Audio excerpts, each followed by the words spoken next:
Olá, tudo bem com vocês? Antes, a higienização. E aí, queridos estudantes? Estamos chegando ao final do ano. Ano um pouquinho complicado, não é mesmo? Que exige de nós paciência, compreensão, cooperação e solidariedade para vencermos a pandemia. E falando em solidariedade, o tema da aula de hoje é economia solidária e trabalho. Tema um pouco diferente, mas relevante e importante para a atual conjuntura socioeconômica que vivemos. Solidariedade era uma palavra que estava em desuso, mas com a pandemia, hoje vivemos a necessidade e a importância da solidariedade, da cooperação em vários aspectos. Portanto, veremos agora o uso econômico do termo solidariedade, na definição econômica de economia solidária. Em contraposição à economia competitiva, baseada no trabalho duro de muitos e no lucro de poucos. O recorte histórico que abordaremos hoje, falaremos de alguns aspectos breves da Revolução Industrial, do Brasil da Velha República, em especial a Revolta de Canudos, e também trataremos alguns pontos dos dias odiernos. O que é isso, professor? O que é essa palavra odierno? São os dias atuais. Então vamos aprofundar os interessantes assuntos de nossa aula. Vamos lá!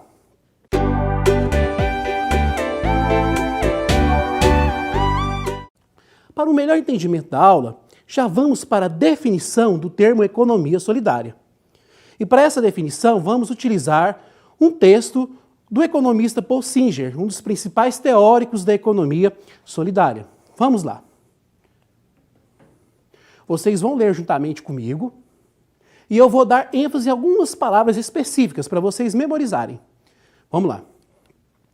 Nós costumamos definir economia solidária como um modo de produção que se caracteriza pela igualdade, pela igualdade de direitos. Os meios de produção são de posse coletiva dos que trabalham com eles. Essa é a característica central. E a autogestão, atenção nessa palavrinha também, autogestão. Ou seja, os empreendimentos da economia solidária são geridos pelos próprios trabalhadores, coletivamente, de forma inteiramente democrática. Aqui seria a palavra democracia para chamar a atenção de vocês. Quer dizer, cada sócio, cada membro do empreendimento tem o direito a um voto. Então as palavras igualdade, igualdade de direito, autogestão e democracia são as palavras que vão delimitar muito a questão da economia solidária. Podemos observar que as desigualdades socioeconômicas, injustiças no mundo do trabalho provocam questionamentos e críticas ao sistema político e econômico vigente. A economia solidária surge, então, como uma alternativa de superação a essas desigualdades do sistema capitalista, tendo a democracia como norte político para as decisões econômicas e produtivas e também sociais de uma comunidade. Nos dias atuais, as cooperativas e as associações são exemplos práticos da economia solidária. Exemplos práticos de união das pessoas em torno de um bem comum, através da cooperação e da democracia. São exemplos de cooperativa as diversas cooperativas de crédito, que fazem empréstimos e financiamentos a juros mais baixos do que existentes no mercado para seus sócios, principalmente nas atividades produtivas, como as cooperativas de crédito rural. Há também as cooperativas de consumo, que negociam produtos alimentícios, por exemplo, com os produtores sem haver intermediários, deixando o consumo mais barato, mais justo e de melhor qualidade para os cooperados. Há também as cooperativas habitacionais, representada pelos mutirões da casa própria, na união dos trabalhadores da construção civil para construir casas para os cooperados, como também as cooperativas de crédito habitacional. Há cooperativas de trabalho, cooperativas educacionais, cooperativas de produção, como as feitas pelos pequenos produtores rurais, como aqueles que produzem farinha de mandioca, apicultores que mexem com mel, pescadores, entre outras atividades de produção, como a produção de alimentos, feitas pelos assentados dos movimentos sem terra, por exemplo. E são exemplos bem atuais da prática da economia solidária, que as despesas e os lucros são repartidos entre os membros da cooperativa. Todos participam da fase de produção e venda dos produtos. na compra de materiais para o trabalho, nas reuniões e na votação democrática de pautas importantes para a cooperativa, para a comunidade, fortalecendo assim a economia da comunidade, aumentando e tornando mais profissional a produção, pois essa cooperação mútua entre os trabalhadores ajuda a diminuir as desigualdades e as dificuldades antes vividas sem a cooperativa. Vale salientar e informar para vocês que há leis sobre a formação de cooperativas e associações. E também há cursos de capacitação, orientação para a formação de cooperativas e estratégias produtivas dessas organizações. Sobre isso, recomendo a leitura do caderno da EJA, que trata do mesmo tema de nossa aula de hoje, Economia Solidária e Trabalho, pois ele traz importantes pontos sobre diferenciação entre cooperativas e associações. Traz também estratégias de produção, de organização dessas cooperativas e também de combate à corrupção, entre outros temas importantes. Professor, mas a economia solidária já existia antes? Sim, ela já existia antes mesmo dessa definição política e econômica das duas últimas décadas do século XX, 1980 e 1990, os anos 90, que anos aqueles? As cooperativas e associações entre os trabalhadores dos séculos 18 e 19 são exemplos dessas cooperativas. Surgiram nos países da Europa e foram criadas para superar os desafios impostos da Revolução Industrial. Lembram das aulas anteriores? Quando estudamos sobre os impactos da Revolução Industrial no meio ambiente, no mundo do trabalho, das diversas formas os trabalhadores se organizarem em sindicatos, fazerem greves, lutarem por direitos contra a exploração dos seus patrões e em favor de uma melhor qualidade de vida. Sem falar naquelas manifestações mais radicais, como as feitas pelos lutistas que quebravam as máquinas das fábricas. Lembram? Diante desse contexto de divisão de classes, divisão social do trabalho, miséria e pobreza, e que também uma pequena parcela política e empresarial da população convivia com lucro, luxo e riquezas, explorando a grande maioria da classe trabalhadora, o surgimento dos sindicatos, das cooperativas, das associações dos trabalhadores se torna importante para amenizar tais sofrimentos, na ajuda mútua entre os trabalhadores, bem como também a importância da conscientização política.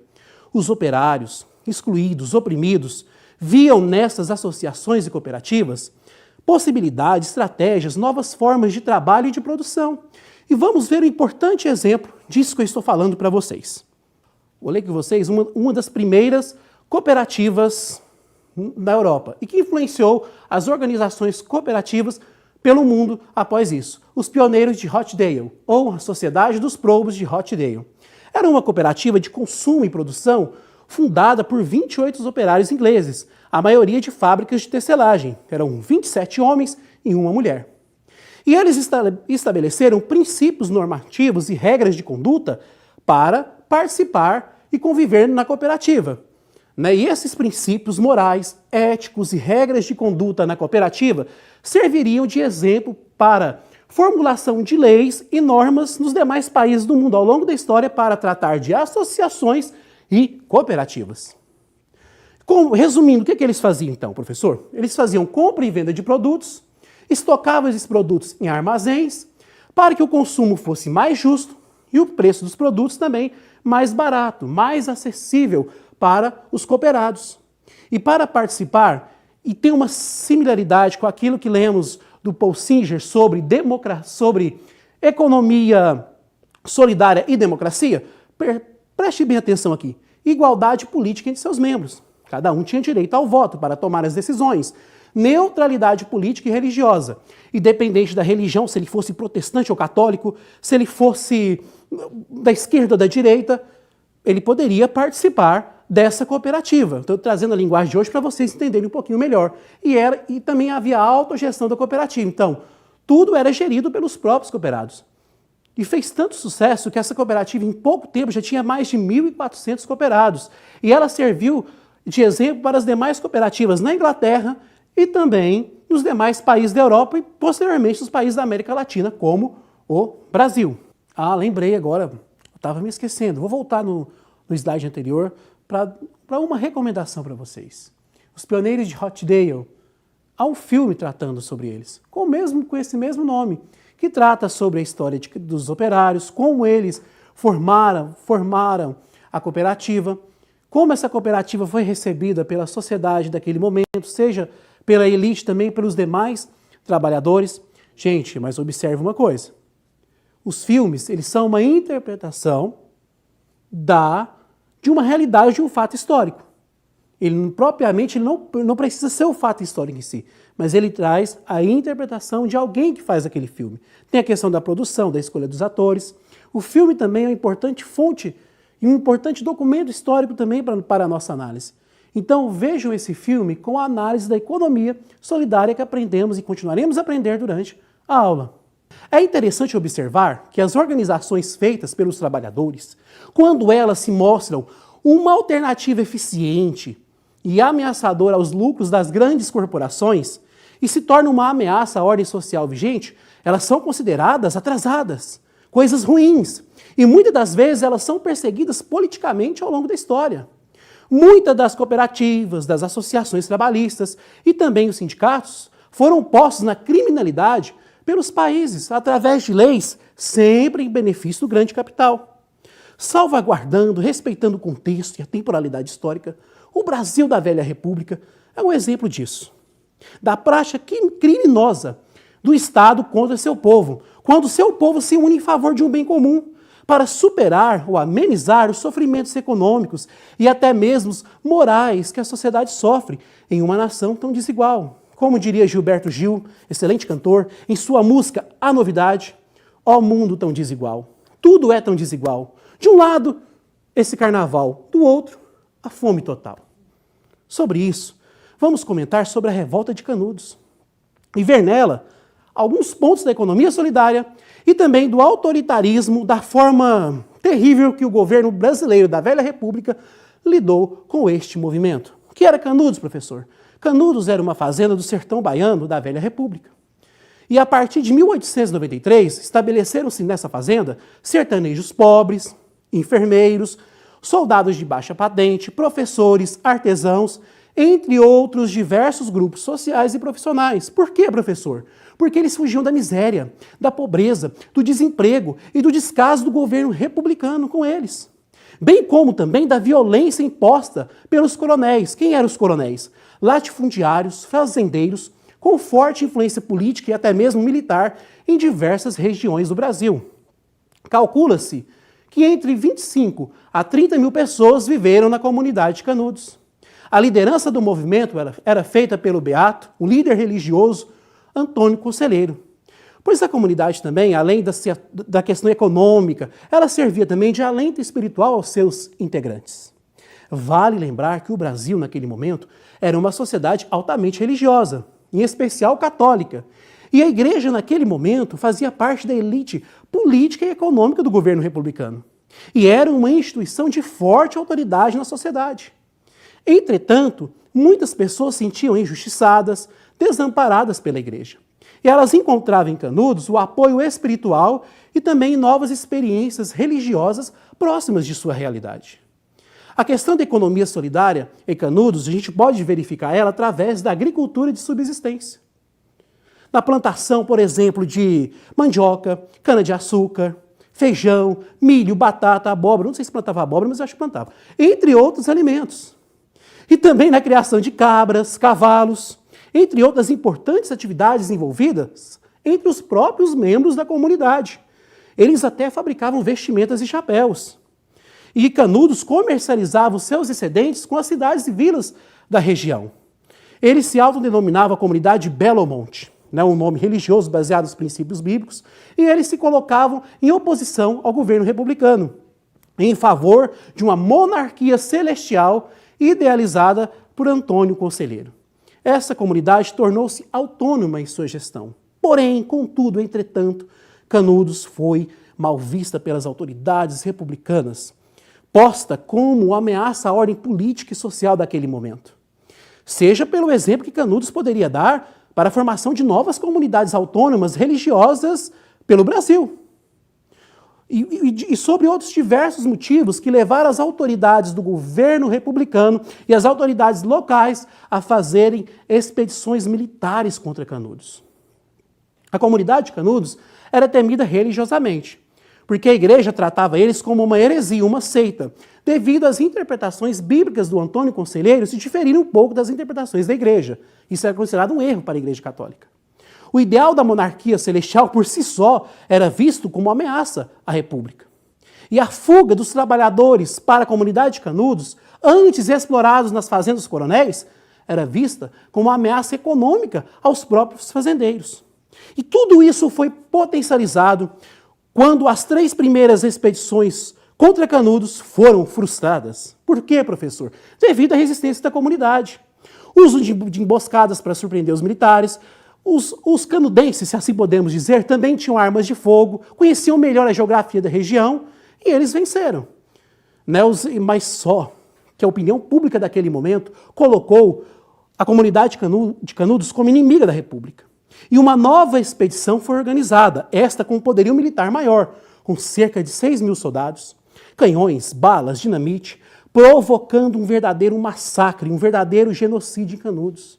O fim de Canudos se deu em 5 de outubro de 1897, com sua população totalmente arrasada, humilhada, massacrada, casas derrubadas, queimadas, incendiadas, e Antônio Conselheiro, dias antes, foi morto, decapitado.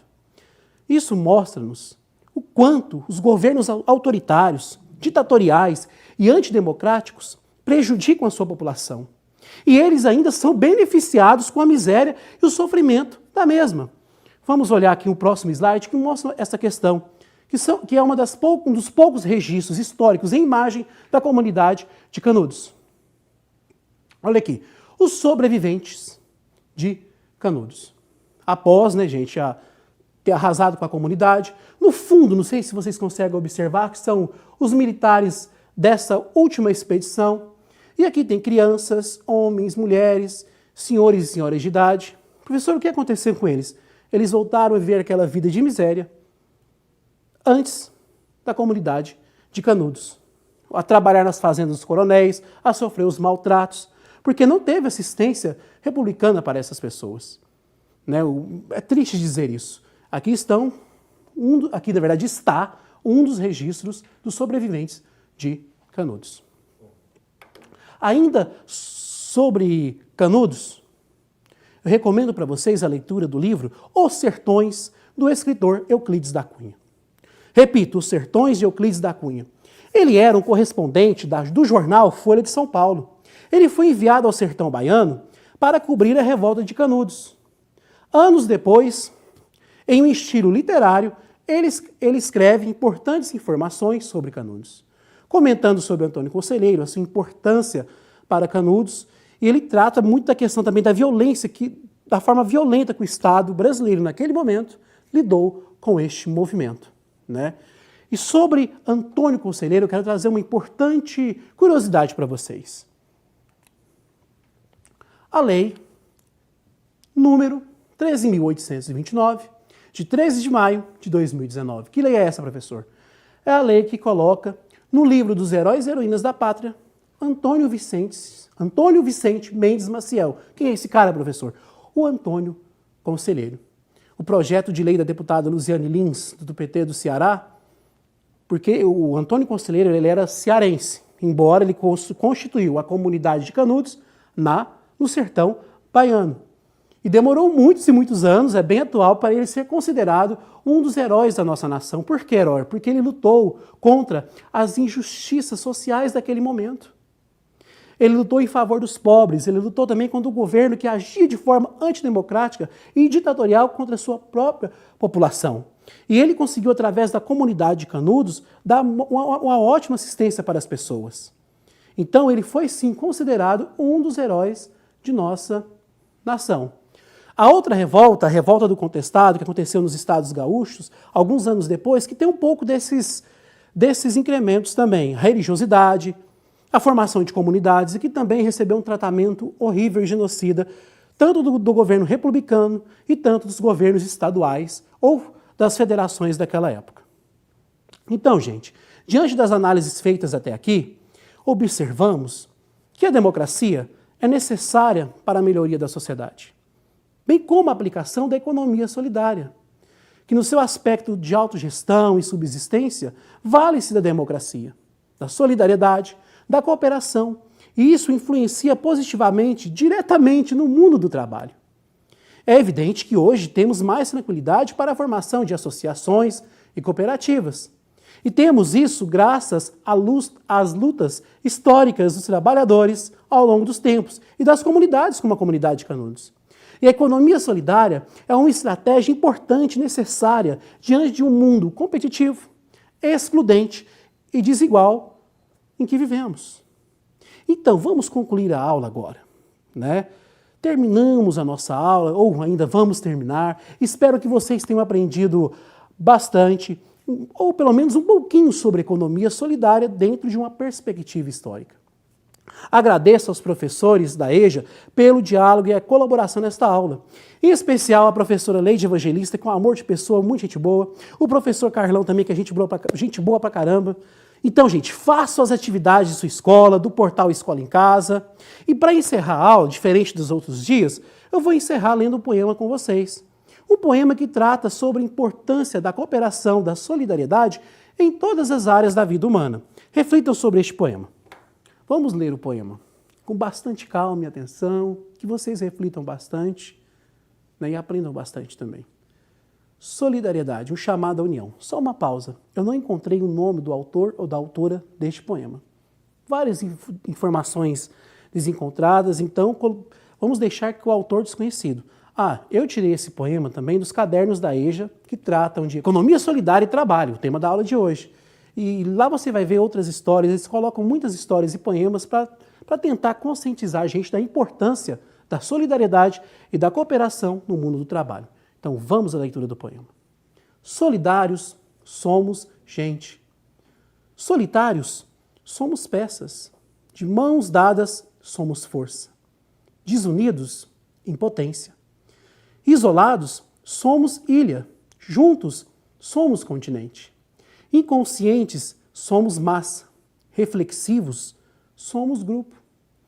Organizados somos pessoas. Sem organização somos objeto de lucro.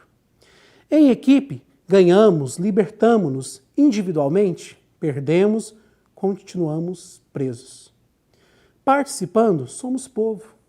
Marginalizando-nos, somos rebanho. Unidos, somos soma. Na massa, somos número.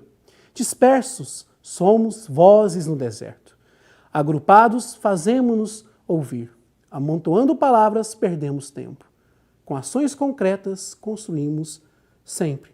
E a economia solidária, ela parte desse princípio de cooperação, não do individualismo, não da competitividade, mas da divisão, seja dos lucros e despesas, da questão da democracia, onde as decisões são tomadas, onde cada um vai ter o seu voto, então, onde também as pessoas podem abandonar as cooperativas a qualquer momento, mas elas são importantes para superar as desigualdades do sistema capitalista que são existentes, principalmente das políticas neoliberais, que têm entrado em questionamento há muitos anos, inclusive no Chile, há pouco tempo, no abandono da Constituição de Pinochet para uma nova Constituição mais democrática, que pensa mais a questão da união das pessoas, em vez da competição.